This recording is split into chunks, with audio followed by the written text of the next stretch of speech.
debatir, a intercambiar sobre los problemas del Ecuador, la palabra que viene siempre como muletilla es el desarrollo. El país se está desarrollando, hay que modernizar el país se ha desarrollado. Y es difícil entrar en un diálogo real si partimos desde esa palabra. ¿Por qué? Me puse a pensar, ¿por qué la gente toma desarrollo como un término calificativo? Como que si desarrollo fuera sinónimo de mejora, de bienestar. Si hoy me detecta el médico una célula cancerígena en el cerebro, yo no voy a querer que esa célula se desarrolle, al contrario. Y es eso lo que debe hacernos reflexionar, que las palabras tienen su peso en nuestra cabeza. Y las palabras son fundamentales. Cómo hablamos, qué discurso tenemos. Hay un libro de una autora que habla sobre la condición de la gente humana, del ser humano, a tender siempre a contarse la vida, a entender la vida como una serie de ficciones. Ella se llama Nancy Houston. El ser humano tiene conciencia de su principio, más bien de su final. Nuestra vida se concibe como una línea que comienza en un momento y va a terminar en otro. Por eso el ser humano es tiene mucha proximidad a los cuentos, los relatos. Eso en antropología se llama mitología. La mitología no es necesariamente algo malo, algo negativo, algo que miente. La mitología es los cuentos, las leyendas, las historias que las personas nos contamos a diario para tener sentido, para actuar. Cada mañana las personas cuando nos levantamos sabemos lo que vamos a hacer o lo que tenemos que hacer, y en función de lo que tenemos que hacer o lo que queremos que hacer, nuestro día lleva una línea conductora, una lógica. Si no tendríamos estas ideas en claro, nos quedaríamos bloqueados, no sabríamos qué hacer. ¿Por qué nos levantamos en la mañana? ¿Por qué hacemos lo que hacemos en el día? Por eso es que es muy importante entender que el saber qué consideramos como nuestra mitología, como nuestra idea, como nuestra historia, como nuestra narración, es lo que nos va a llevar hacia un objetivo. Hoy en día, en todo el mundo, vivimos un modelo único de desarrollo, de progreso, de modernidad. Y ese discurso fue un discurso que se fue impregnando en la mente de las personas a través de todos los medios de comunicación que existen, literatura, cine, video, sobre todo en la publicidad. Por eso es que las personas tenemos en la cabeza, la gran mayoría de la gente, que aquello que nos va a dar la felicidad es la posesión de objetos, automóviles, electrodomésticos, también mucho dinero para poder realizar viajes, y la sociedad se ha vuelto un grupo de gente que solo sabe consumir. De hecho, ya no se nos llama usuarios, ya no se nos llama ciudadanos, se nos llama consumidores. Cuando yo fui a Francia, a mí me llamaba mucho la atención que siempre estén hablando de consumidor. Y el consumidor aquí y el consumidor allá, porque yo no me sentía consumidor. No me reflejaba en nada con ese discurso. Incluso hasta el día de hoy yo me sigo llamando usuario. Pero cuando yo he venido acá, yo vengo frecuentemente, cada año, año y medio, yo he visto la transformación en el discurso, en la gente. Y aquí también todos son ahora consumidores. Que se use para hablar de buen consumo, de consumo sano, o que se use para hablar del consumo que genera riquezas e intercambios, el discurso está aquí, bien impregnado en la cabeza de las personas. Por eso, yo, primero como ciudadana del mundo, segundo como antropóloga, pienso que hay que deconstruir los mitos. Hay que contarle otra historia a la gente para que conciba otro modelo de vida. Es verdad que hoy yo voy a hacer uso del discurso de la palabra, pero sé que hay muchas personas que están tratando de hacer esto a través del cine, a través de videos, a través de la música, para llegar al imaginario de las personas, para que las personas conciban otros modos de vida, otras formas de crear sociedad, de crear comunidad. Hace poco salió en diciembre un nuevo documental en Francia que se llama Mañana. Su versión subtitulada en inglés va a salir en unas pocas semanas y se llama Tomorrow. Estoy tratando también de que lo traduzcan al español, si se puede doblar sería mejor.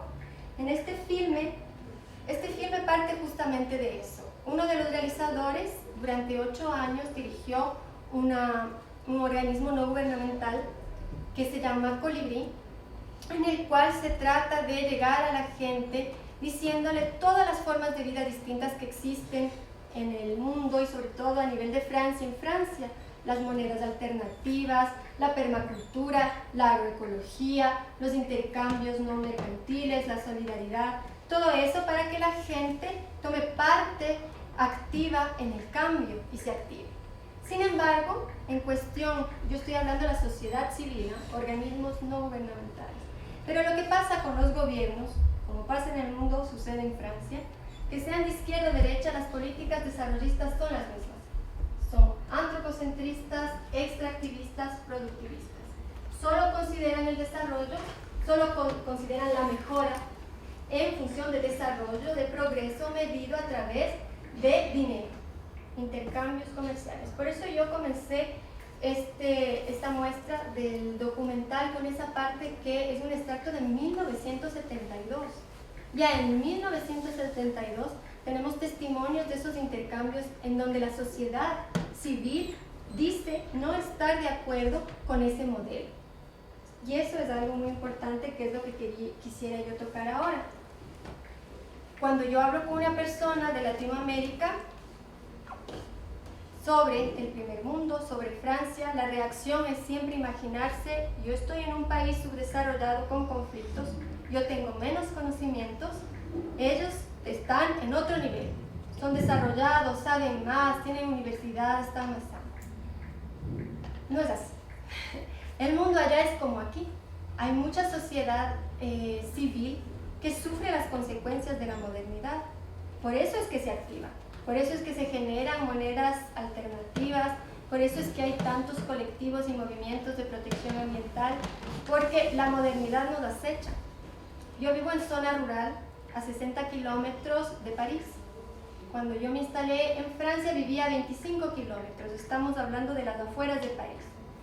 Y ahí he encontrado un montón de gente que es originaria de Francia, que tiene orígenes campesinos, que vive en zona rural, que concibe la vida distinto y que tiene dificultad para vivir a su manera en un mundo donde prima el desarrollismo y la modernidad. Los discursos de los políticos, que sea el gobierno central o los locales, tienden siempre a decir lo mismo: hay que generar fuentes de empleo.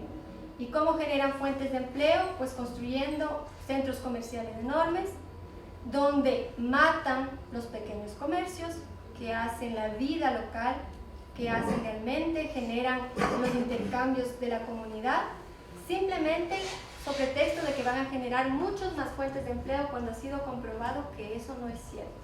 De hecho, en la bolsa de valores, los intercambios reales se miden a 2.7% de todo lo que se genera como riqueza.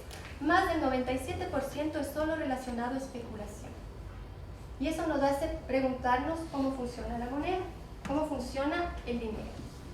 Entonces, cuando que yo les comentaba que hizo un documental, fue a investigar, preguntó a un economista cómo se genera el dinero, él explicó que el dinero no existe. El dinero no existe, pero en nuestras sociedades hay unas instituciones que se llaman los bancos, que tienen derecho a crear la moneda. Una persona necesita un préstamo, digamos, para construirse una casa, va al banco y el banco fabrica dinero a partir de este pedido. Cuando se ha generado este dinero, la persona que tuvo el préstamo tiene que reembolsarlo. Si la persona lo reembolsa, el crédito se elimina y el dinero no existe. Es decir, que en la sociedad, para que el dinero exista, la gente debe vivir endeudada. Esto a pequeña escala. Si vamos a una escala más grande, ¿cómo funciona la cosa? Son los grandes consorcios que piden dinero a los bancos. Los bancos crean la deuda. Ellos tienen deuda frente a estos bancos. Pero como ellos quieren deshacerse de la deuda, construyen sea centros comerciales o casas para ciudadelas, sobre todo, para vendérselo a la población. La gente compra, sea los locales comerciales, sean las casas, y se endeudan deuda. Luego se le dice a la gente en el discurso justamente que tiene que conseguir un bien inmueble para heredarle algo a sus hijos. Y la gente se endeuda y compra ese bien inmueble y pasa años pagándole, cuando en realidad nunca será suyo. Porque al final de la deuda, cuando uno tiene que heredar la casa, los hijos tienen que pagar el derecho a la herencia. Es decir, que en realidad uno piensa que un día tendrá algo suyo, crea la deuda, vive trabajando como un esclavo para pagarla, cuando nunca va a tener nada. En realidad es para que el sistema se mantenga. Por eso todas estas cosas que yo les voy contando así un poco en desorden, es para abrir un poco la perspectiva al debate, para entender que el mundo es el mismo en todas partes. A mí me parece muy gracioso cuando yo hablo aquí con la gente y la gente siempre se le ilumina la mirada pensando, oh, Francia, franceses, son muy desarrollados, muy inteligentes. Cuando yo conozco gente tan humilde allá, que cuando yo hablo con ellos suelo quedarme pensando y pensar que allá les creen a todos estos que son unos genios. Y no porque les menosprecie y diga que son unos tontos, sino porque es gente real como la gente aquí. Gente que tiene sus expectativas, sus ilusiones, sus límites, sus fortalezas. Gente que vive el día a día, que ha sufrido el peso de la modernidad desde hace mucho más tiempo que se sufre en América Latina. ¿Cuáles son esos problemas que trae la modernidad? Uno de esos problemas es la fracturación de la comunidad. La comunidad se fractura de varias formas. ¿Para qué sirve una comunidad? Comencemos por ahí. La comunidad sirve para que haya ayuda. Cuando alguien quiere movilizarse, si conoce al vecino que tiene la camioneta que le puede desplazar, si la mamá está enferma, si el sobrino necesita que le cuiden en la noche, todo eso es una comunidad. Lo que existe en los pequeños pueblos, lo que existía en los barrios tradicionales. Llega la modernidad, nos atraviesa enormes carreteras, fractura la comunidad, dificulta la comunicación. Segundo, ¿qué pasa? El discurso de la modernidad es que hay que movilizarse, que está muy mal quedarse en tu pueblo, quedarte en tu barrio, quedarte en tu país, tienes que irte. Entonces la gente trabaja y trabaja y trabaja, los padres, sobre todo en Francia, muchos con raíces campesinas, para que sus hijos tengan un mejor avenir. Entonces les mandan de sus poblaciones a las grandes universidades, a que vayan a vivir en las ciudadelas universitarias. Ahí ellos hacen sus estudios, conocen su futura pareja, forman familias, consiguen un trabajo y se van a vivir lejos de sus familias. Estas personas se instalan normalmente en las famosas nuevas ciudadelas, que se crean un poco en todas partes del país. Y esas ciudadelas llamamos ciudades fantasmas, ciudades dormitorio, más bien dicho. ¿Por qué ciudades dormitorio? Porque esa gente va a sus trabajos, que suelen ser en las grandes capitales, en las grandes ciudades, y solo viene en la noche a dormir. No conoce la realidad de esos lugares que habitan, no conoce la comunidad, no tiene tiempo de desarrollar ninguna relación ahí. Y los fines de semana, cuando podría crear lazos, se va a visitar a sus papás que viven en el otro extremo del país, porque así fue como funciona la movilidad.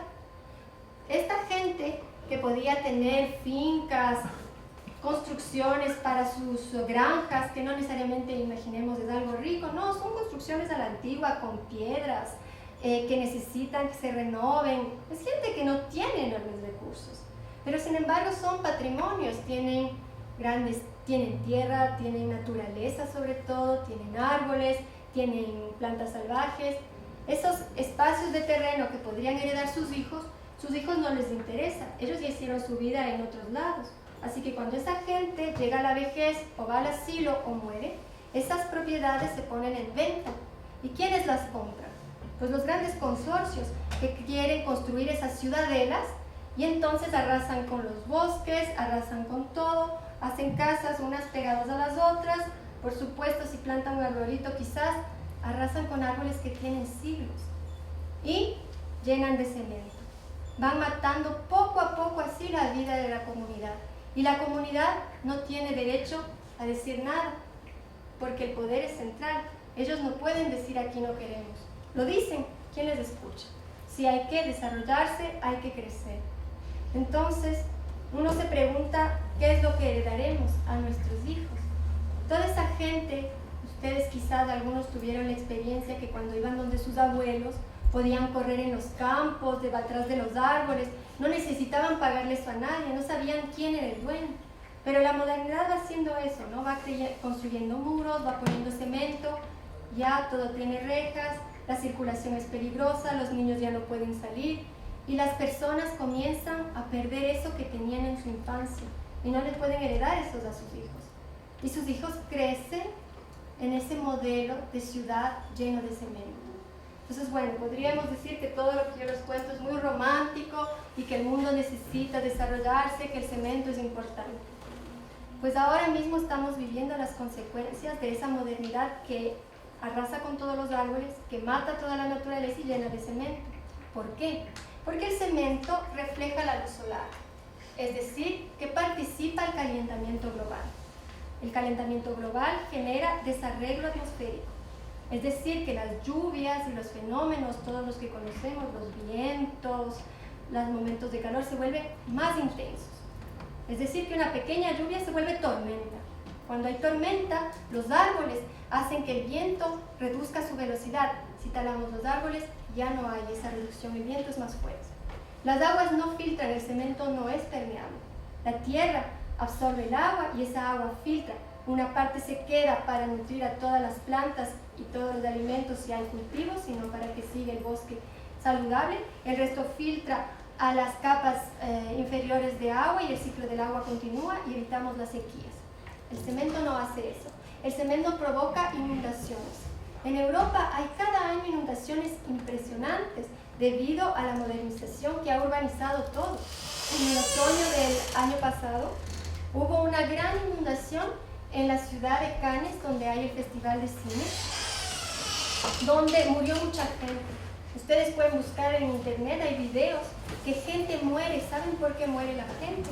Porque cuando llega la tormenta bajan corriendo a los subterráneos a rescatar a sus automóviles.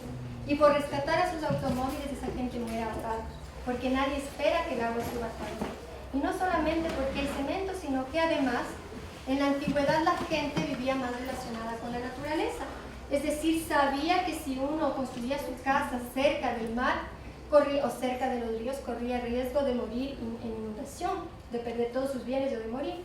En la actualidad la gente vive tan distante, sobre todo como les expliqué, crecen en las grandes urbes separados de sus raíces, ya no conocen la vida real arraigada a la naturaleza. Y lo que sucede es que los vendedores, los comerciantes del inmobiliario les venden estos grandes paraísos, ciudadelas, y la gente va y compra, invierte en eso, y sin saber corren riesgo de inundación. Luego, con los fenómenos climáticos que antes existían, no se diga ahora que son más seguidos y más dramáticos, el agua crece y esa gente pierde todos sus bienes cuando pierde su vida. Hay gente que ha trabajado 40 años en los trabajos los menos gloriosos, por ejemplo, conduciendo un tren en un subterráneo o un metro durante 8 horas, 6-7 días a la semana, para poderse pagar la casita de sueño, ¿no? Con la piscinita, ahí en las ciudades cercanas al mar, en las costas de Francia. Hace unos 6-7 años hubo un fenómeno Cynthia que llegó, era una tormenta Cynthia, que hizo que el mar se levantara en tal magnitud que toda una parte de las casas modernas se inundó y desaparecieron. La gente anciana que se había ido a vivir ahí, jubilada, después de todos esos años de esfuerzos, se quedó sin nada. Su vida se acabó en ese momento, porque ellos tuvieron fe de ese discurso de la modernidad. Hace poco fue juzgado el alcalde de esa ciudad, porque le acusaron a él de ser el responsable de haber permitido esas construcciones, cuando él no es el caso único. Él es como tomado como para decir que se culpa a alguien y el sistema continúe. Entonces ya el culpable pagó, pero hay muchos lugares en Francia en el que sucede eso. Yo trabajo particularmente en la comuna donde vivo para la protección de los bosques, para que no pase lo que les estoy diciendo, porque yo vivo en un bosque húmedo, se llama salvaje. Es una naturaleza tan increíble, hay ríos, hay lagunas, que cuando ecuatorianos han ido a verme me dicen, me siento en el Ecuador. Hay naturaleza en el primer mundo y es difícil rescatarlo porque los gobiernos locales nos quieren imponer modernidad. Ahora mismo en el colectivo del que hago parte, el gobierno local rechazó la propuesta que teníamos de desarrollar un proyecto de agroecología en las zonas de cultivo intensivo, y para desarrollar, crear fuentes de trabajo, tener alimentación sana, para que además la biodiversidad crezca. Y el gobierno local está, ¿cómo se dice?, con la cabeza convencida de que lo que hay que poner ahí es la ciudad del automóvil. Con todos los consorcios y las tiendas de automóvil que existen, quieren construir uno ahí, que además no es que van a traer nuevos inversionistas como ellos dicen. Lo que quieren hacer es reunir todas las tiendas de automóvil que existen un poco en todas partes de la zona para dejar esas construcciones abandonadas. Ya cortaron los bosques, ya las construyeron y quedan botadas, hecho cemento, para crear deuda. ¿Por qué? Porque el sistema funciona así. El dinero no existe, se crea cuando alguien lo pide prestado. Esos consorcios piden prestado y luego la gente se endeuda con sus automóviles y el dinero sigue circulando de esa manera. ¿Qué beneficios ha traído eso a la población? Ninguno. Está la cantidad de extranjeros que llegan a estudiar a Francia, por ejemplo, que muchos franceses se quedan sin cupo en las universidades. ¿Qué ventajas trae la modernidad? Ahora yo estaba viendo aquí, se habla mucho de que hay que desarrollar el turismo.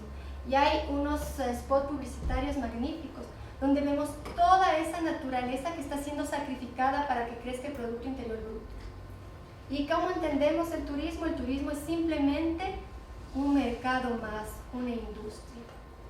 Si el turismo se vuelve industria, también es nefasto para los ecosistemas, porque genera un movimiento tal que no permite que la tierra tenga tiempo de reconstruirse.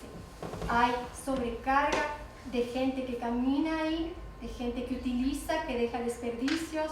No hay tiempo de reciclar, no hay tiempo de que la tierra siga su marcha lenta, pero segura, de reconstrucción, porque así es la naturaleza. Por eso yo creo que, en mi caso personal, mi compromiso es divulgar todo lo que yo sé, generar el debate para que la gente piense y busque otras alternativas, para que no acepte las verdades que les da esta mitología del consumo como que no hay otras alternativas. Las alternativas existen en todo el mundo, para todo. Lo que pasa es que, ¿quiénes son los consejeros de los gobiernos? Son los grandes industriales. El experto belga para la Comisión de Derechos sobre la Alimentación en las Naciones Unidas, en 2011 presentó un reporte en el cual él demostraba que la agroecología, la permacultura, pueden nutrir al mundo. Actualmente había hecho el estudio en 68 países y comprobaba que actualmente el 75% de la alimentación mundial proviene de los pequeños agricultores que trabajan a la mano, que no usan maquinaria y que pocas veces utilizan pesticidas. Eso es lo que nutre a la humanidad. El resto, ese pequeño porcentaje, es realmente producción de cereales para alimentar a los animales de consumo, al ganado, otro para hacer agrocarburos, y el resto, un tanto muy ínfimo, dedicado a la alimentación y a la alimentación de la comida elaborada. Es decir, que en realidad en el mundo, el sistema que vivimos, sometido al Producto Interior Bruto, es un sistema que nos esclaviza, es la esclavitud con salario, pero no es un modelo que nos libera. Nada está perdido, podemos todavía buscar y hacer cosas distintas. Hay que tener bastante convicción, porque es verdad que cuando vemos el día a día y la realidad es difícil tener esas convicciones, pero cuando uno entra en diálogo con las personas puede generar cosas. En Detroit en los Estados Unidos, era una ciudad donde se fabricaban muchos automóviles.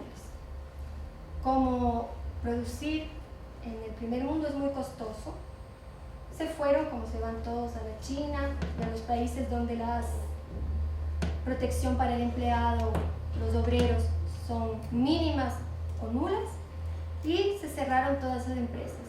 Ahí vivían 2 millones de habitantes, se quedaron en 800.000. Devastada, no había que comer.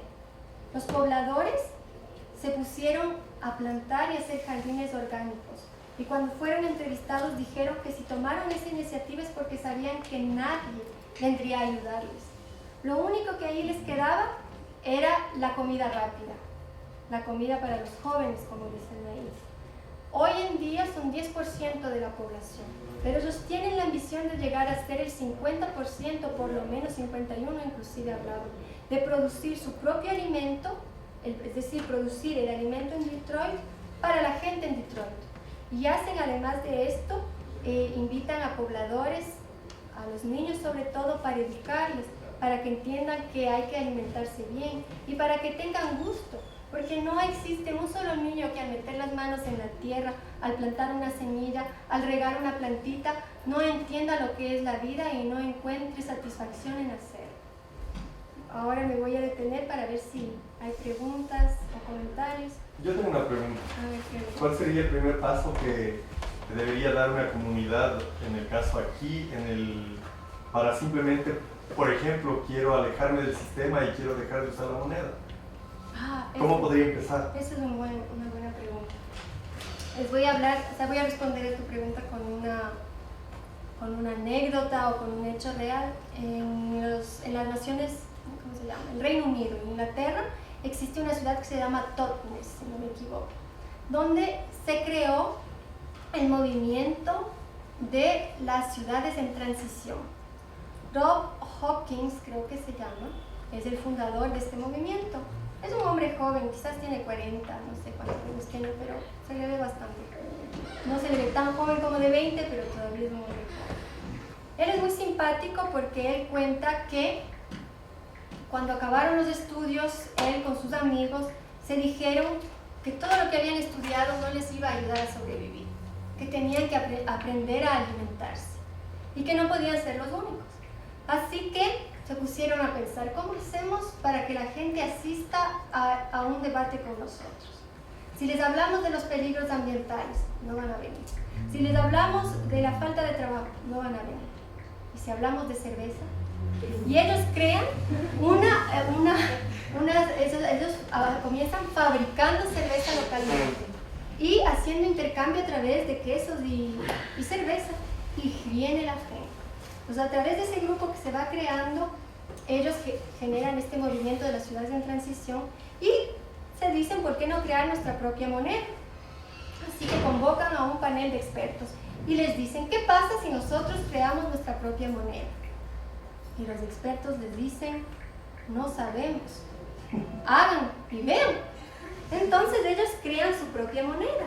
Y su propia moneda no solo que les permite intercambiar al margen de la especulación y generar riqueza al interior, vamos a decir, redistribuir las riquezas al interior de la comunidad, sino que además exaltan o realzan las tradiciones locales.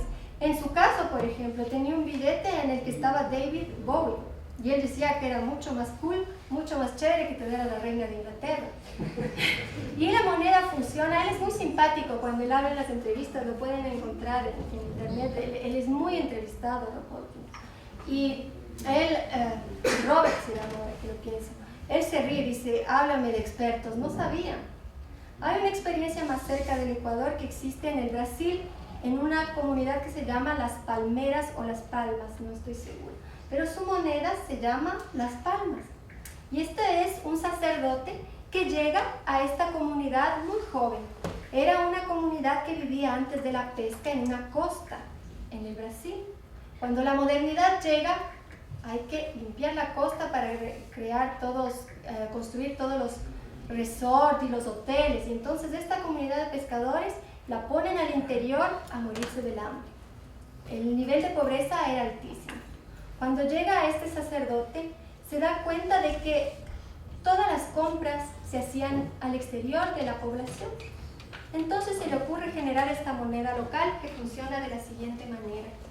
Ustedes pueden conservar, es decir, no es que reemplaza totalmente a la moneda del país, simplemente es complementaria, puesto que con una moneda local solo se compra en la localidad, lo cual implica que usted, por ejemplo, si hay una panadería en su comunidad, no se va a comprar el pan en el supermercado grande del centro de la ciudad donde hay especulación y ese dinero desaparece, sino que usted le compra al panadero de su ciudad.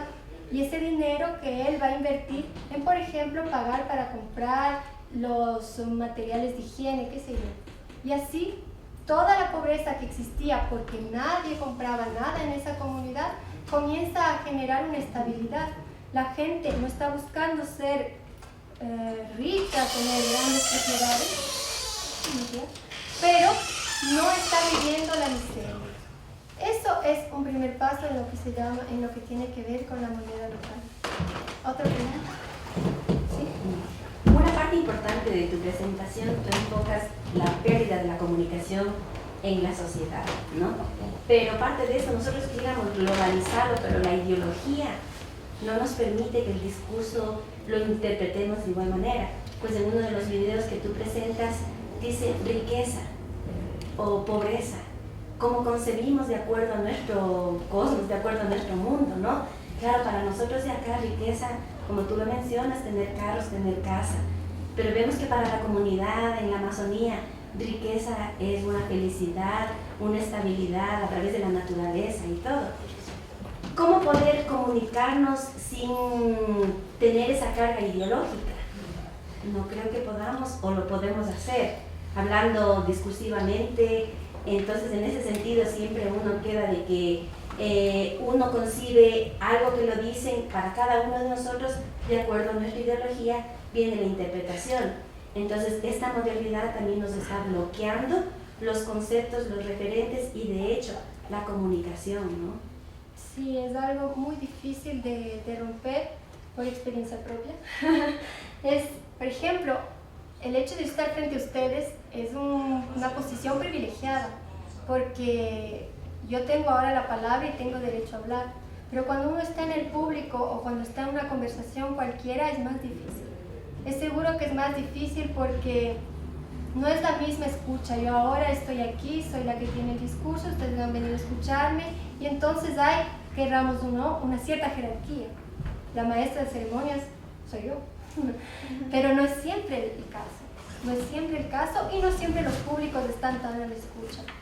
Y es verdad que lo que yo he aprendido en todos estos años de intercambio con la gente es que hay que tener mucha paciencia. Cuando uno tiene una confrontación difícil, cuando yo sé que yo evito mucho la pelea, a mí no me gusta la agresividad ni la violencia, y cuando veo que alguien está muy metido en sus ideas, yo guardo silencio y me quedo meditando. Y esa meditación me ayuda a entender que cuando yo me encuentro en una situación difícil así, es porque yo tenía que aprender algo. Si yo sé tanto, si yo hablo tanto, si yo argumento tan bien, modestia aparte, es porque yo me he visto confrontada a relaciones de discurso muy difíciles y me veo. Y eso me hace reflexionar. Y eso me hace pensar, ¿por qué me dicen eso? ¿Por qué no dije esto? Tenía que pensar. Y es verdad que uno se puede sentir defraudado, decir, pero se me escapó, le hubiera podido convencer. No, la cuestión no es convencer. La cuestión es comenzar por uno mismo. Comenzar por uno mismo, porque cuando uno comienza haciendo las cosas, los que viven con nosotros siguen. ¿Y cuál es el pequeño detalle que tenemos que remarcar aquí, que notar aquí?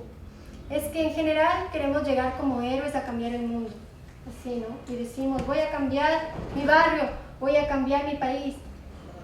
Y olvidamos que debemos comenzar por nuestra casa, por nosotros, nuestra pareja, nuestros hijos, nuestros padres, nuestros abuelos. ¿Y cómo comenzamos? ¿Peleándonos? No, sino entrando en relación, en lo cotidiano, cuando tenemos que alimentarnos, cuando tenemos que desplazarnos, cuando tenemos que tomar decisiones.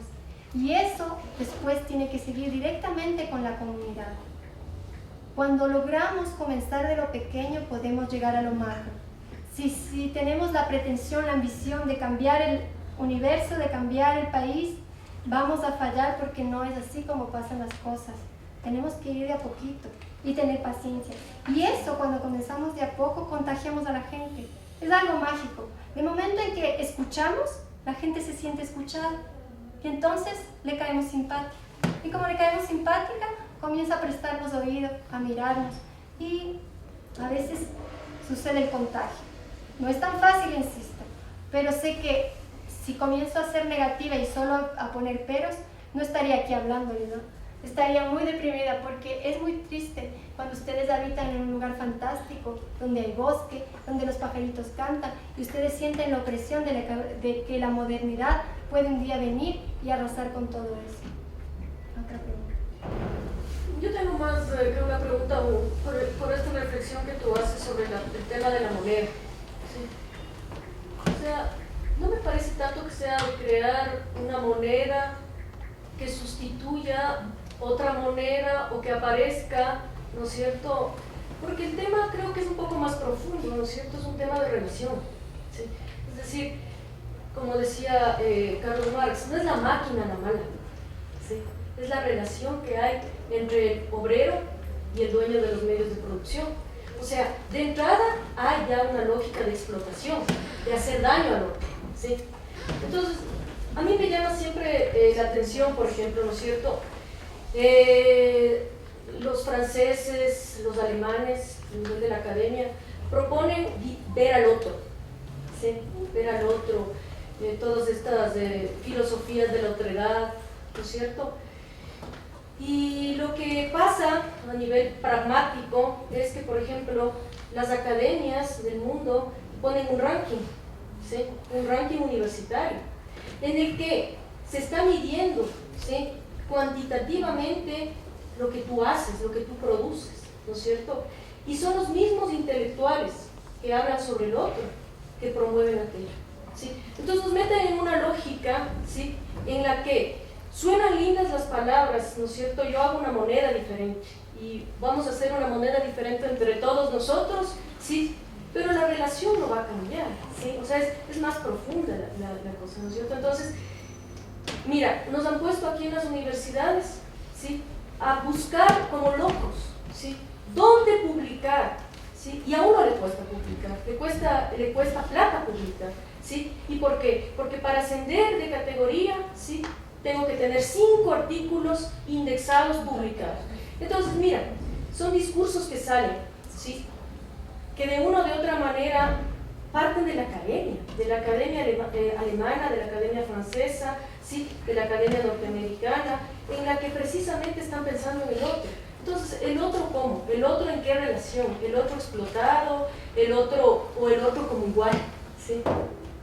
Sí, estoy de acuerdo con lo que dices. Primero, respecto de la moneda, todos los que hablan sobre la creación de moneda y ha funcionado, indican claramente que no se trata de suplantar la otra moneda, sino de generar algo alternativo, complementario. Nada de suplantar, porque si una moneda suplanta a la otra, llegamos al mismo sistema y no cambia nada. Segundo, con lo que dices de las academias, lo que tú dices, yo lo he vivido y lo vivo. Es exactamente así. La academia es elitista y las universidades compiten entre ellas y eso no es banal. La educación hace parte de esta mitología del consumo. Los diplomas, las academias y todo esto hace parte del mercado. Por eso yo misma, que entré cuando llegué a Francia al mundo de la investigación y descubrí estas luchas de poder, decidí independizarme. Porque yo no estaba dispuesta a someterme, a humillarme, a mentir. No. Por supuesto, saqué el máster 2 y como mi relación era bastante buena con mi director, que vio mucho futuro en mi carrera, él me propuso de que postule para la beca para que haga el doctorado y que es financiado durante 3 años por la institución. Ahí yo me di cuenta que la guerra de poder era muy fuerte porque yo no era la única candidata y que había que someterse al que tenía más poder y que entre ellos, los directores, la lucha era bien dura y bien mala, maquiavélica, o sea, se humillan los unos a los otros, se mienten. Y yo comprendí que ese medio no era para mí. Si yo continúo investigando es porque a mí me gusta saber, Yo todo lo que escribo yo lo publico en internet para la gente en general. Hace poco mandé hace 1 año o 2, a la revista Íconos de la Flax. Era un documento con todas las exigencias que ellos pedían, con todos, que la letra sí, que las comillas acá, que la feta, bueno. Eso me tomó igual de tiempo que la investigación. Cuando a mí me respondieron diciendo que no había quien pueda dar fe de la bibliografía que yo exponía. Por supuesto, mi bibliografía es actual, es en francés. Son libros que se publican, que se están publicando, que hacen la realidad francesa, que deberían decirse wow. Y me dijeron que no había quien verifique que no podían aceptar mi artículo. Así que yo aprendí mi lección y me dije, si yo publico en esta revista, ¿quién va a leer? Un mínimo de personas que acceden a este tipo de revistas. No, dije, yo tengo que hacer eso, que sea el público que lo lea. Y lo puse en internet y hasta grabé audio. Si ustedes quieren oírme, están los artículos con enlace audio. Está gratis. No me cuesta a mí la publicación porque las publicaciones cuestan. Eso también es algo que yo he aprendido. Si usted es artista y quiere publicar su obra, mostrar su obra, usted es el que paga. Luego es famoso porque le aplauden, escriben en los periódicos, pero usted pagó. Es igual, es exactamente igual en el mundo de la literatura, del cine y de la academia. Les doy un ejemplo. Yo estudié artes plásticas aquí en la Universidad Central y yo pinto. Y la Embajada del Ecuador en París me invitó a exponer en un salón que ellos hacen anualmente, varias veces al año, no sé cuántas veces al año lo hacen, que se llama Evidencias. No hubo ninguna, todo venía de mi parte, ¿no? El transporte, las obras, bueno. Como era en París y no estoy tan lejos, acepté. Pero hace poco, el ministro de la Cultura, Guillaume Long, está montando un año del Ecuador en Francia y quiere que sea el año de la cultura francesa. Y convocaron a artistas. Y en la convocación dice claramente, usted tiene que crear su obra, conseguir dónde exponerla, crear todas las relaciones que se necesitan para que esa exposición se lleve a cabo y después preséntenos la carpeta a ver si le aceptamos.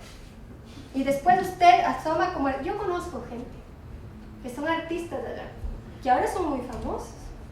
Y yo conozco cómo ellos funcionan, ellos pagan todo. Yo no estoy dispuesta a hacer eso porque mi interés personal no es ser famosa. Mi interés personal es que me aplaudan, que me digan qué grande eres. Mi interés es ser feliz. Y para ser feliz hay que vivir en un mundo sano. Y para vivir en un mundo sano necesitamos una sociedad sana. Y por eso yo hago lo que hago, que es intercambiar con las personas, que es buscar darles elementos argumentativos para que sostengan sus ideas. Porque yo sé que en el planeta hay un montón de gente que tiene muy buenas ideas, pero que no sabe cómo argumentarlas. Eso a mí me ha ayudado a vivir en Francia. ¿Por qué? Porque yo me he enfrentado con esa otredad y conozco lo que tú dices. Claro, hacia el exterior nos preocupamos por el otro, pero hay otros en la misma Francia que son menospreciados. Son los subdesarrollados del desarrollo, los cuales son humillados. No hay que hablar de eso, no, porque quedamos mal. Tiene que brillar Francia al exterior. No vayas a decir que hay letrados. O sea, si a mí que me oyen franceses, me linchan. Salvo estos, que son los otros, que son los humildes, que son los iletrados, que son los pobres, los humillados, que recogen basura, que limpian baños, que sufren de la mala cara que les ponen los otros. Y son campesinos franceses, que pueden ser blancos, rubios, ojiclaros, venden en los mercados, trabajan de sol a sol, no tienen vacaciones. Y esos otros, cuando yo les hablo esto y cuando les digo que Francia no es solo París, ellos me sonríen con gratitud. Y esa gratitud es la que a mí me hace sentir bien, porque sé que llego al corazón de las personas sensibles que son humilladas por ese discurso elitista. Tres cosas. La primera, la creación del dinero, hay una fuente primaria de creación de dinero que sirve para garantizar el intercambio, que eso se llama, técnicamente es la dinero. Y hay una creación secundaria de dinero que es la que tú hablas, de la creación a través de los bancos, que Marx les llamaba capital ficticio, porque es eso. Y por eso es lo que genera las crisis. En el año 2007-2008 se quemó, entre comillas, 30 billones de dólares, o sea, desaparecieron, porque era una montaña de papel que no representaba riqueza real. Ya, entonces, uno, eso. Dos, en todo tu discurso es un discurso en el que no se alude, creo yo, la categoría central que explica el funcionamiento de la sociedad, que es el capital. Es decir, y sí, o sea, hay cosas que como que la gran inversión, el cemento y todo eso, pero eso tiene una lógica, o sea, no es el cemento por el cemento, ni la gran inversión por la gran inversión, ni porque son malos, ni porque son buenos, sino porque están buscando la ganancia. Entonces, es la lógica del capital la que explica un poco todas estas consecuencias, incluso el extremo físico que vivimos, que es el calentamiento global y el horizonte en el que estamos abocados. Capaz que la imposibilidad de la supervivencia como especie. Entonces, claro que no se alude a eso, al capital. Me parece que el discurso queda un poco etéreo, o sea, de buenas intenciones, etcétera, pero que no da la racionalidad fundamental de por qué las cosas funcionan como funcionan. Y tú sabes, de buenas intenciones te echo el camino al infierno. Entonces, las buenas intenciones no bastan, quiero decir.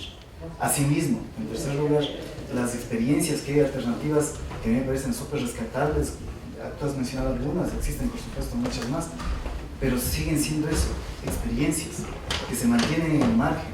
Es decir, hay una lógica hegemónica impuesta por capital monopólico, transnacionalizado, que eso existe, o sea, y existe no solo la lógica económica, sino existe la lógica del poder, el poder político. Es decir, que incluso el poder político sirve específicamente para marginalizar esas expresiones alternativas, para reprimirlas, para ponerlas, si es posible, apabullarlas. Aquí mismo hay el conflicto, ¿no es cierto?, entre la gran minería y quienes resisten la gran minería, etc. O sea, se pueden mencionar muchos otros ejemplos. Pero, o sea, hay dos cosas que me parecen fundamentales de incorporar en un discurso como tú planteas, que es una, la categoría capital, desde el punto de vista económico, y dos, el poder, porque el poder está ahí. Es decir, si nosotros no afectamos ese poder de alguna manera o de otra, va a seguir estando nomás. Y se construye, se reconstruye y garantiza la hegemonía de lo existente. Yo sí recuerdo que me hiciste el mismo comentario hace unos 2 años.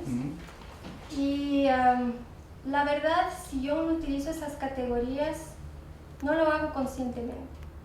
Pero cuando hago conciencia de por qué no las utilizo, es porque a mí personalmente me gusta salir del clivaje, no sé si dice eso en español, de la división derechas de izquierdas. Porque cuando se habla de capital y se habla de poder, volvemos a la discusión de siempre, que es muy enceguecedora y bastante pesada en Francia, donde las dos líneas pasan su tiempo peleándose, debatiéndose, y cada una cuando llega al poder toma las mismas decisiones. Entonces, yo personalmente soy ecologista. Soy una persona que considera la lógica del todo. Y entonces me gusta una visión amplia de las cosas y no utilizo esos términos de lenguaje para no entrar en esos debates que yo sé que exaltan a la gente y que van a llegar a las mismas discusiones, quién tiene el poder, quién no tiene el poder. Y mucha gente, mucha población no se siente identificada con eso. En Francia las elecciones no son obligatorias, el francés va a votar porque quiere. Menos de la mitad va a las urnas. ¿Y qué pasa? ¿Quiénes van a votar? Los que siempre han votado por la derecha y los que siempre han votado por la izquierda. Como ambos no han logrado hacer ninguna mejoría, la gente cada vez vota menos. ¿Y quiénes representan a los pobres campesinos, a los que trabajan de sol a sol? La extrema derecha. La extrema derecha que es nacionalista, que habla del francés, de sus tradiciones.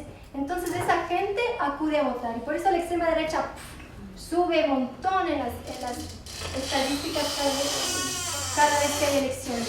Entonces cuando la extrema derecha está así por ganar el poder, se alarman todos los de izquierda y todos los de la derecha. Y entonces ahí sí que hay que hacer coaliciones de poder para que no nos gane la extrema derecha. Y así las minorías ecologistas, alternativas, se alinean en general hacia la izquierda, las que somos más afines. pero entonces se pierde toda ese cambio real que se necesita. Por eso es que yo pienso que esto poco a poco se irá viviendo aquí por la coyuntura, en que la gente se siente menos afectada por esos dos extremos y el discurso cambia. Es verdad que mi manera de hablar es mucho más ligada a estos debates que se tienen en Francia, en los que la gente ya no quiere pelearse por izquierdas y derechas, ya no quiere decir tú eres derechoso, tú eres izquierdo, no. Quieren decir, vamos a buscar otro mundo. Por eso es que entrevistan a la representante indígena que vimos en el filme, porque ya están hartos de esa modernidad que no les representa. Están buscando otros modelos. ¿Sí? Yo quiero hacer un comentario al respecto. Cuando nosotros entramos dentro de lo que sería el planteamiento de un mundo distinto, estás ya planteando de entrada una postura política. Que uno, ¿no es cierto?, no crea en la democracia, ¿sí? Porque verás, la democracia se resuelve así, ¿no es cierto? La democracia es un sistema ideológico político que sostiene el status quo de la burguesía. Sea esta burguesía, ¿no es cierto?, de derecha o sea esta burguesía de izquierda, que es en lo que lamentablemente hemos caído. Entonces yo digo, quien se disputa, ¿no es cierto?, una candidatura a un gobierno, sea llamado socialista del siglo XXI o sea llamado de la extrema derecha, ¿sí?, está en la misma lógica, ¿sí? Pero no plantear políticamente una posibilidad distinta, ¿sí?, es también una actitud que no es tan responsable como parecería aparentemente. ¿Sí? ¿Por qué? Porque yo digo, mira, ¿qué nos queda? Aquí también en Ecuador se vive esto. Cuando uno va a las urnas, que aquí es obligatorio, aquí gana el voto nulo, ¿sí?, y el voto blanco. Aquí no gana, no es verdad eso que dice el presidente, tal presidente en América Latina ganó con el 68%, ¿sí?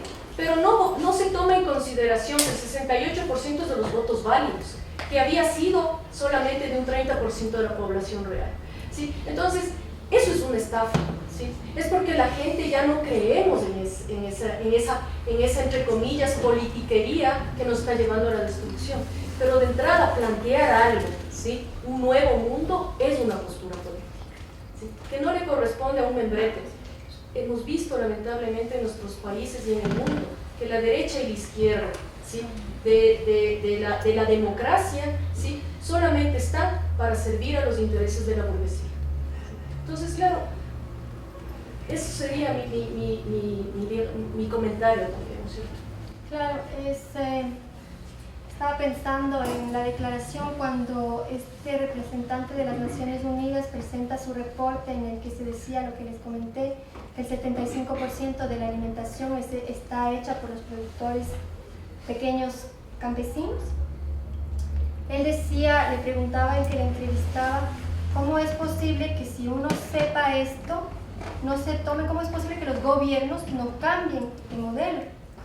Y él, este belga, que se llama Descout de apellido, decía que es muy normal que los gobiernos quieran proteger a sus grandes empresas, porque no se les puede criticar a ellos que quieran ganar mercados internacionales, que quieran seguir generando riquezas medidas a nivel del Producto Interior Bruto. Entonces, ahí es la cuestión del capital. El capital se mide a través de este factor de medida, de este indicador. Si nosotros lo anulamos, lo eliminamos o lo cambiamos o le quitamos el poder central que tiene la sociedad, otros van a ser las prioridades, otras van a ser las búsquedas y va a cambiar la estructura. Por eso esos elementos no son tan banales, porque esos nos hacen que miremos hacia horizontes equivocados. Tanto como es lo que a mí me sorprende, este señor Descout es bastante admirado porque ha hecho este reporte, porque ha abogado por la agroecología a nivel europeo. Sin embargo, él mismo no cuestiona ese sistema. Algo escribí al respecto sobre eso. Él dice, cuando le preguntan ¿por qué los gobiernos no apoyan las formas de producción de alimentos tales como la permacultura y la agroecología, sabiendo que son en efecto más productivas que las industriales? Él dice, los verdaderos consejeros de los gobiernos son las grandes empresas. Los gobiernos están al servicio de los intereses económicos de estas grandes empresas, y es normal. dice Scooter. ¿Cómo se podría reprochar a los gobiernos de querer abrir mercados de exportación a las grandes empresas de sus países? ¿Proteger sus propios actores económicos contra los otros estados?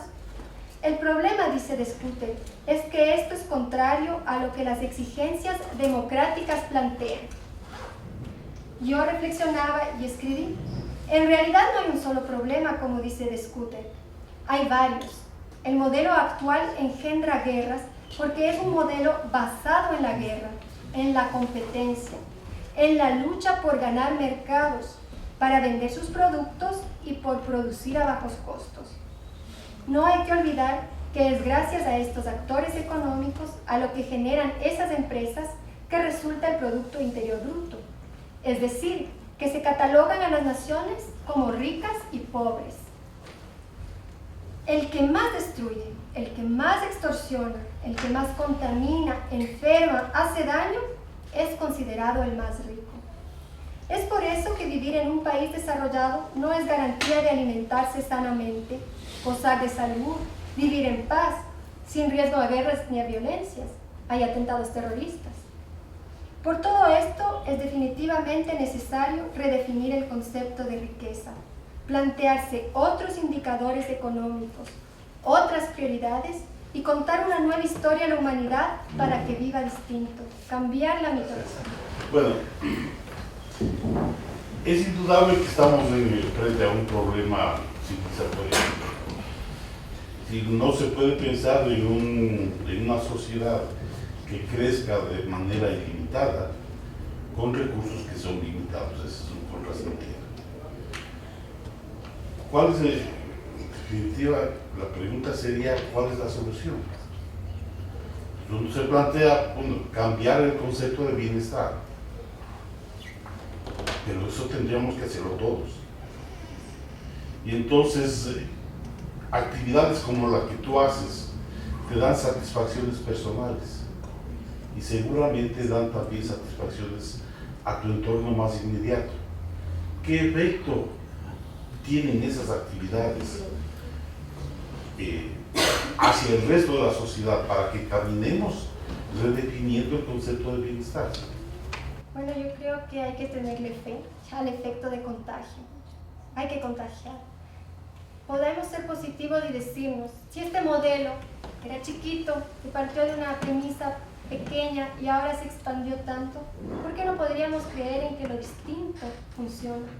Cuando yo le pierdo la fe, cuando me pongo muy mal, cuando yo llego aquí y el smog me mata, les estoy diciendo que yo vivo rodeada de árboles, la depresión es grande, es una tristeza profunda, profunda, profunda, que me dan ganas de morir, ya no quiero saber de la humanidad, me digo, qué vergüenza ser humano, yo prefería ser abeja, ser hormiga, ser ardilla, pero no ser humano. ¿Cómo uno le puede hacer tanto daño a las cosas que nos dan la vida? Porque sin árboles no hay oxígeno. Cuando llego en este momento, comienza la meditación y la reflexión. Y decirme que si estoy aquí es por algo. Y que hay que tener valor y seguir. Y seguir. Yo me he enfrentado con personalidades muy duras, ¿no?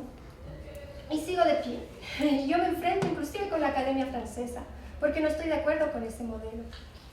Si uno piensa en la naturaleza, yo creo que lo mejor que puede hacer la humanidad es desaparecer. Porque es lo que está haciendo. Es la única especie que le hace daño a la naturaleza.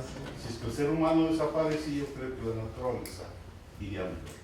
Esta reflexión es verdad que a veces en estado de enorme tensión emocional lo podemos sentir. Y decirnos es lo que está haciendo la humanidad. Se está autodestruyendo. Así es. Se supone que es la especie la más inteligente y la que más destruye. Pero hay algo muy interesante también. La modernidad se supone que nos lleva hacia lo mejor. Se supone que es la única que maneja el lenguaje. Y el lenguaje, con los estudios recientes, se han hecho investigaciones a través de restos y también con estas lecturas del funcionamiento del cerebro en los IRM, imagen resonancia magnética que se llama. Y se ha descubierto o se ha probado que el lenguaje se va desarrollando con el desarrollo de la técnica, es decir, que para que uno talle la piedra y la vuelva un utensilio útil, hay una lógica en el cerebro, unas neuronas que se van activando con poquitos, uno va viendo eso, y que son las mismas que se activan cuando uno habla.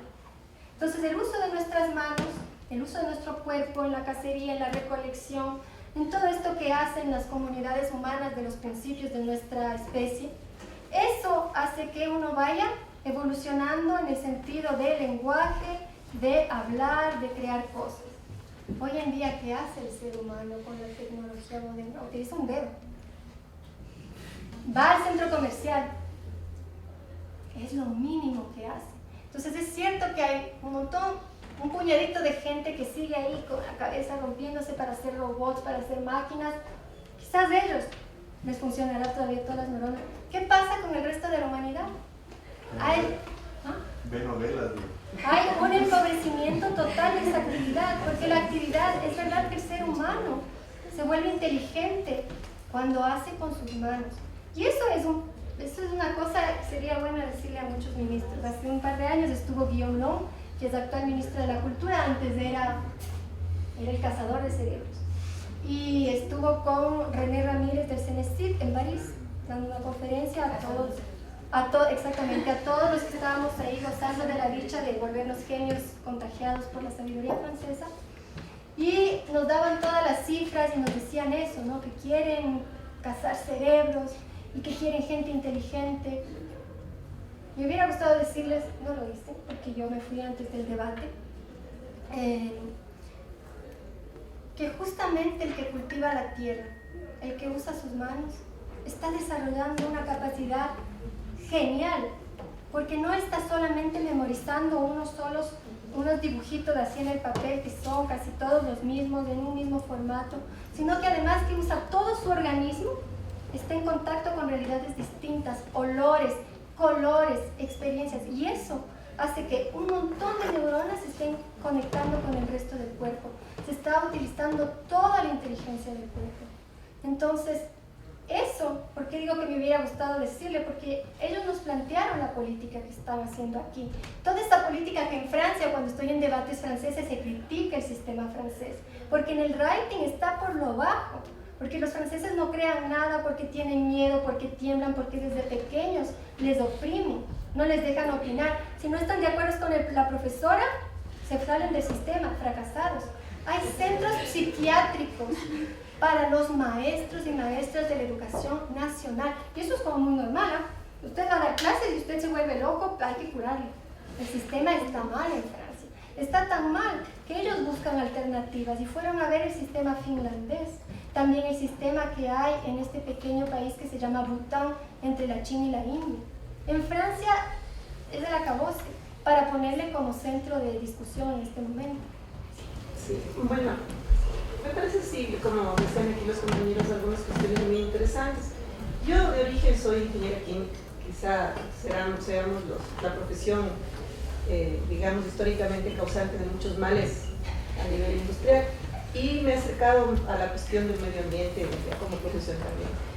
Yo sí quisiera hacer algunas observaciones, porque por mi misma profesión, mi acercamiento al medio ambiente y también mis convicciones políticas, y yo creo que eso es sumamente importante, tener una posición política, más aún en el caso mío como mi formación, yo puedo decir, y de mi experiencia, que si las comunidades, por ejemplo, de estas alternativas que vemos, no discuten la cuestión del poder y la cuestión del funcionamiento del sistema económico, me parece que, para mí, esa es la conclusión que yo he llegado, es que no avanzamos a la transformación y a la defensa internacional del medio ambiente, y lo digo claramente. Cuando nosotros trabajamos, por ejemplo, en protección ambiental con los obreros de las industrias, si no hablamos de este punto, sí, ahí están los planes de manejo ambiental, los estudios de impacto, que tenemos que controlar nuestras emisiones, cumplir con... Sí, lo haces por cumplir, pero cuando tú hablas, y voy a eso, cuando tú hablas con este trabajador que está ahí, en la industria metalúrgica, en la industria petrolera, y hablas el por qué debería cambiarse esa relación con el medio ambiente, ahí va lo que dice la compañera, hay relaciones sociales de producción establecidas.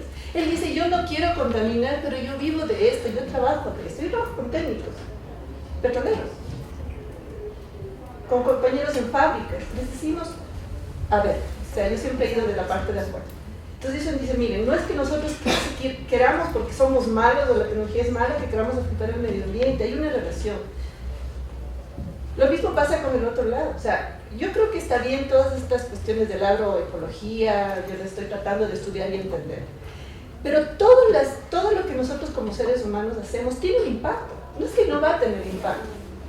Y obviamente si no cambiamos las relaciones sociales de producción, y como dice Marx también en uno de sus textos, solamente las relaciones sociales de producción entre los seres humanos, ¿no es cierto?, son las que intervienen y las que definen la relación con la naturaleza. Y eso lo dice Carlos Marx.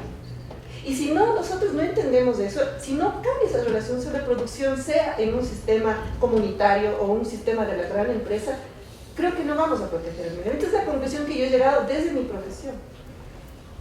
Es una profesión complicada y todo eso. Tengo también como les suelo decir a mis compañeros, yo tengo mi visión tecnocrática, eso no me va a quitar porque ahí me formé. Pero viendo las otras alternativas, a mí sí me preocupa, por ejemplo, este discurso que viene de Europa, porque vienen los españoles, vienen los franceses, vienen los alemanes con la ayuda para el desarrollo. ¿Y qué les dan a la gente? 4 gallinitas para que sobreviva en la Amazonía. O sea, y con este discurso, y disculpe con todo respeto, de que hay que defender, de que la agroecología, etcétera, también están haciendo daño. O sea, aquí sería bueno, ¿no?, reflexionar un poco. Yo tuve la oportunidad y al final terminamos medio discutiendo fuerte, evalué un proyecto de ayuda al desarrollo de los españoles en la Amazonía ecuatoriana. ¿Y qué era? O sea, introducían igual especies exóticas, por supuesto. Yo no digo que sea de esta tendencia un poco más progresista, ¿no?, pero al final termina siendo también una intervención que también nos afecta, así como les ha afectado a los campesinos de Francia y demás. Entonces yo creo que si nosotros en este tipo de proyectos o en este tipo de comunidades no discutimos lo central, creo que se van a seguir creando comunidades alternativas, pero no solucionamos el problema del mundo. Bueno. O sea, por ejemplo, ahora un cambio, yo lo voy a decir de mi experiencia. Todo lo que es planes de desarrollo de inversión petrolera, que es el campo que yo un poco más manejo. Sí, antes la petrolera le compraba 4 pelotitas y le daba como proyecto de desarrollo a la comunidad afectada. Sí, ahora el gobierno lo centraliza y le hace la escuela del milenio. O la ciudad del milenio. Pero la relación social de producción ha cambiado. Los impactos ambientales se han minimizado posiblemente algo o no, ¿no?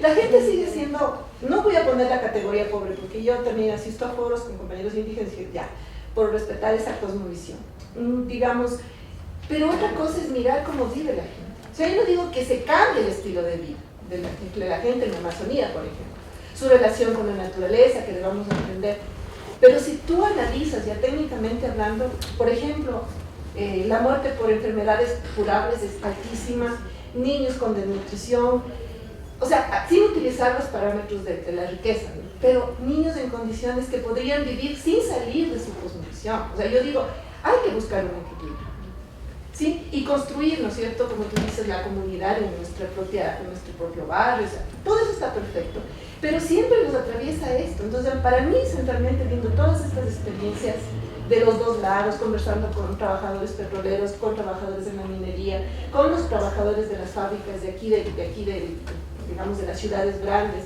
con los mismos compañeros que defienden la agroecología y demás, yo creo que hay un problema central y que si no discutimos que a eso tenemos que enfrentarle, o sea, todas las otras cuestiones van a ser absorbidas. O sea, yo creo que parte de esto es un poco lo que vivimos aquí, toda la gente que era y defendía todas estas cosas que ahora está en este gobierno, que está en el Yachay o que está en algunas partes tratando bueno, de la verdad incorporar, no defienden las mismas cosas. Yo cada vez sí, que leo no la defendía, artículos, antes... yo cada vez que leo artículos o que les escucho, cuando plantean el problema, estamos totalmente de acuerdo. Yo quiero hacer un complemento, en el sentido de que, o sea, tú hablabas de la cuestión política diciendo derecha e izquierda hacen lo mismo. yo creo que ese es justamente el problema, o sea, que no logramos construir una alternativa política, ¿no es cierto? O sea, porque tiene que ser político, tiene que disputar políticamente. Es decir, la izquierda no son solo los partidos legales institucionalizados. La izquierda, hay una izquierda social. Una izquierda libertaria. Izquierda libertaria. Es decir, entonces, aquí, por ejemplo, ¿no es cierto? Es casi paradójico. Este gobierno se dice de izquierda, tan de izquierda que habla de una revolución inexistente, por supuesto, no habla de una revolución ciudadana. Mientras que por el otro lado están los movimientos sociales, los indígenas, los trabajadores peleando contra este modelo y este gobierno. Es decir, fíjate que en el documental que tú mismo planteabas, están las primeras declaraciones de las que tú te referías sobre, 1972. era de un dirigente de la CDF, Confederación Francesa de los Trabajadores. Fíjate, es decir, es la izquierda social, de nuevo. Y además, la categoría totalidad la elaboró Marx bastante antes que esa visión holística que hablan ahora. Lo que pasa es que esa discusión se tiene en Francia y todos los que son contemporáneos de nosotros, que estamos ya estudiando con una visión más distante de lo que pasó en el siglo XIX, sabemos que el problema de Marx es que él creía en la productividad. Él era productivista. No. Eso es lo que se dice en la crítica. Pero bueno, sin herir susceptibilidades. No es que no se haga, sí, espérate, no es cuestión que no se haga política. Yo trabajo con gobierno local. Yo estoy invertida en la acción política real. Yo soy asesora del presidente de la Comisión Medioambiental de la ciudad donde vivo, participo del colectivo ciudadano y ecologista del departamento y estoy en acción. ¿Qué es lo que pasa? No es que no se plantean cosas a nivel político, es que los políticos son sordos y no quieren oír. ¿Y qué pasa cuando no oyen? Había una discusión hace un año y medio más o menos, murió un joven francés en un movimiento de protección para que no boten unos bosques para crear una empresa hidroeléctrica, una represa. Y muere este joven y el escándalo sale a todos los medios. Y entonces ahí se dice, ¿por qué los ecologistas son tan violentos? Entonces invitan a muchos expertos en ecología de varios medios. Y en la discusión ellos dicen esto claramente. Primero, los que entrevistan tienen la idea del exterior de decir, sí, ecologistas violentos, terroristas y no sé qué. Y en la discusión invitan gente a las que ellos piensan les van a dar razón. Y al contrario, las personas expertas en estos temas dicen, no es que no se han hecho estudios, no es que no se ha pasado por lo jurídico, no es que no se ha intentado nada, es que nadie nos oye. Y por eso vamos a las calles, y por eso vamos a los bosques, y por eso hacemos acciones, y por eso corremos riesgos. ¿Y qué pasó cuando murió Remifren? Remifren, un jovencito, 20 años, muere porque le lanzan una bomba explosiva, de esas como bombas, ¿cómo se llaman estas? Molotov. Algo así. Los policías franceses, la sociedad civil en Francia estaba escandalizada. ¿Cómo pasa que nuestros protectores nos ataquen? Pues sí, atacan a la población porque ellos no defienden a la ciudadanía, sino los intereses del poder. Sí. Ahí igual así de un aporte. No, tampoco podríamos caer en el discurso de que el ser humano es un monstruo feroz, y que por lo tanto el ser humano debería desaparecer de la tierra y la naturaleza debería... O sea, eso tampoco podría ser, ¿no es cierto?, el discurso.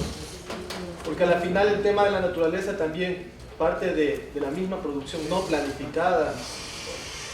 Y considero también que hablar del tema de modernidad es hablar de las relaciones sociales, o sea, porque de ahí parte el tema de la modernidad, del renacimiento. Y sí toca, o sea, y hay que tomar posiciones, y yo respeto lo que tú decías, no de izquierda, de derecha, no, pero sí posiciones objetivas. El mismo Sartre en algún momento decía, cuando él hacía sus publicaciones, sus amigos le decían que deje de hacer política y se dedique a ser un intelectual. Pero él tenía que tomar posiciones en temas objetivos.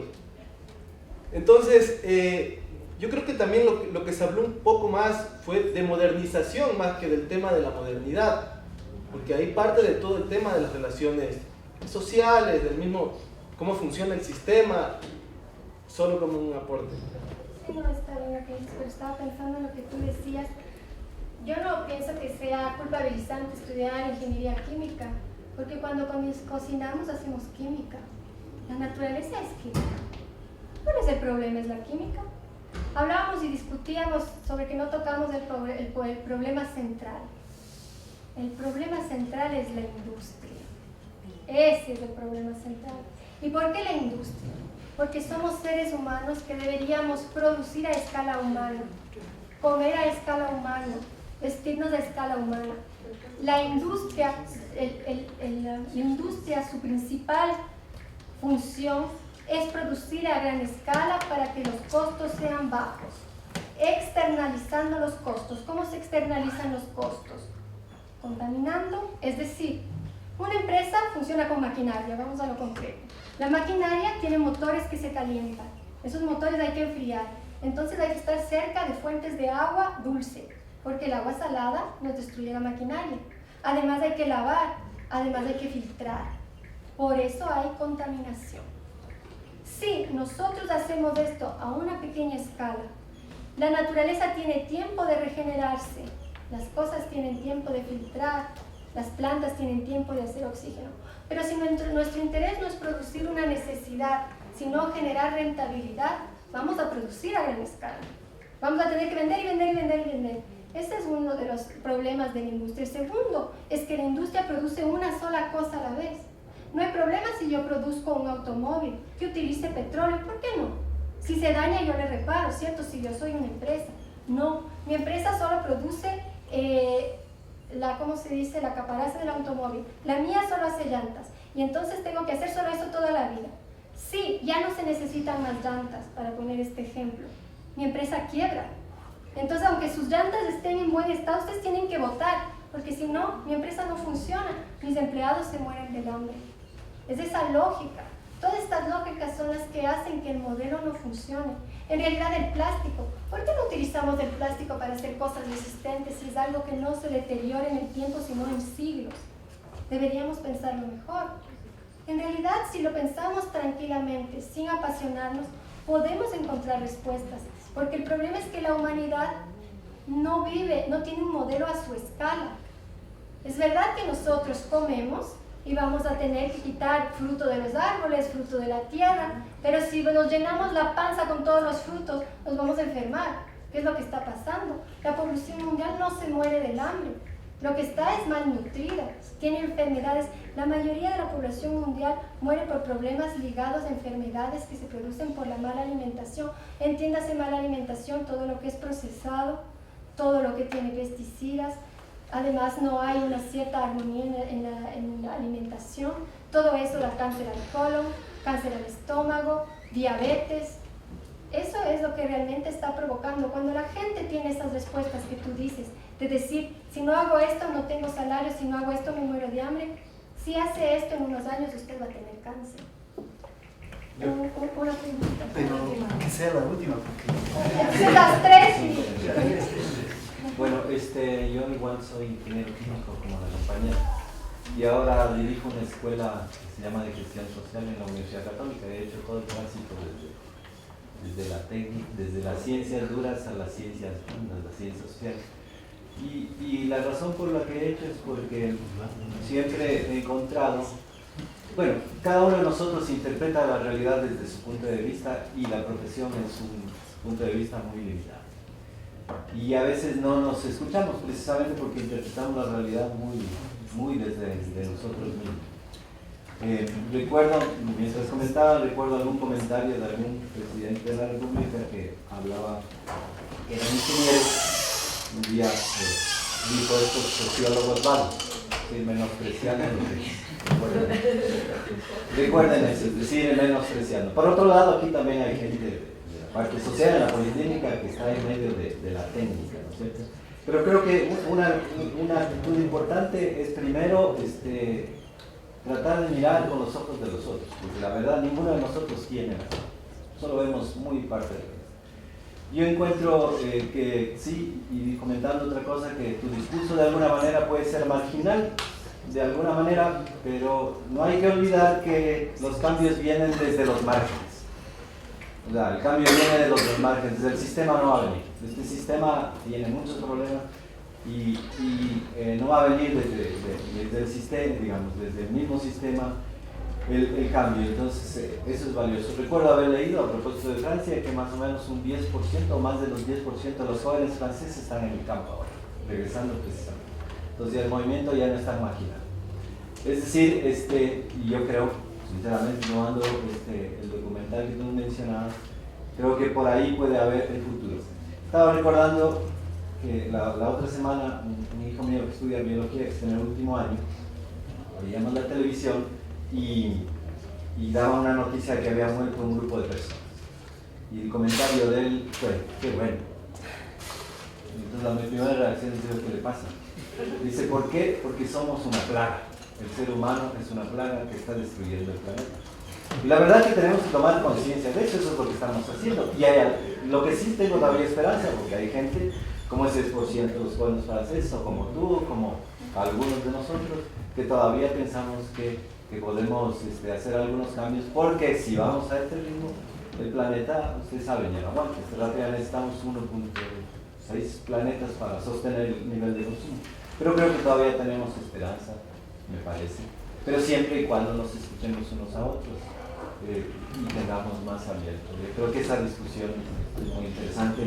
Gracias por la discusión que hemos tenido. Primero agradecer por el espacio, me parece buena la oportunidad de hablar de perspectivas distintas a las crisis eternas que tenemos, ¿no? Me parece que sí, que vivimos una crisis civilizatoria y el discurso de Anita me parece que es antisistema capitalista totalmente, me parece. Sin duda, los que hemos sido cuadrados, yo me incluyo en esos cuadrados, vemos que el problema es el tema del capitalismo, que hay que ser anticapitalista y le damos por ahí. Y ese es como digamos que la vida y el discurso es de este tamaño y ese es como un tubito en ese gran tubo. Y la vida nos ha dejado ver que no avanzamos. Entonces cuando yo veo que se dicen cosas como saber escuchar al otro, clave, saberse escuchar y saberse ver uno y reconocerse, eso ayuda. Entonces si yo cambio, genero mi primer entorno, mi familia, si es que existe un cambio, y esos cambios pequeños pueden generar comunidad. Y ahí pueden suceder otras posibilidades que rompan con la cultura de la individualidad. Vivimos una cultura de la individualidad tenaz. Yo digo, prefiero antes que un académico, una persona con títulos universitarios, que tener títulos o acumular títulos es muy distinto a tener conocimiento. Prefiero una persona cargada de sensibilidad.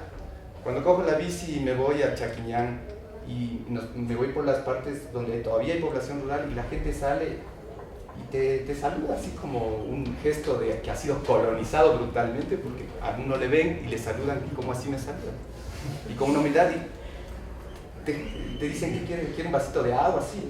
Entonces yo digo, valido más eso que la vida urbana aquí en el sector donde vivo, Floresta, ¿no? Entonces es como que dices, no, definitivamente el futuro está en irse a la periferia, ¿no? A buscar formas de vida ahí y a tratar de tener un consumo autónomo, permacultura, etcétera, etcétera. Pero en el fondo lo que yo veo es que haciendo una crítica a mis amigos, gente de la izquierda, gente que hemos buscado utopías, lo que falta es la sensibilidad, porque el conocimiento está ahí. Y la sensibilidad para el prójimo y con uno mismo para dejar de consumir. Es decir, si nosotros analizamos cuánto gastamos en nuestra familia mensualmente y dices, qué brutal, hay personas que viven con menos del básico, yo me avergüenzo de mí mismo, o sea, digo, ¿qué he hecho en la vida? Y he llegado a un punto en donde digo, a ver, ¿realmente soy feliz? Digo, no soy feliz. Entonces cuando alguien viene y te dice, ojo, el objetivo no es tener la casa, el auto, los huevos estudiando, etcétera, etcétera. Es ser feliz. Si logramos cambiar eso, ese paradigma, creo que la charla de hoy y estas nuevas corrientes ayudan muchísimo, ¿no? Por ahí mi aporte. Muchas gracias, tenemos que terminar aquí. Les agradezco por su presencia, por su escucha.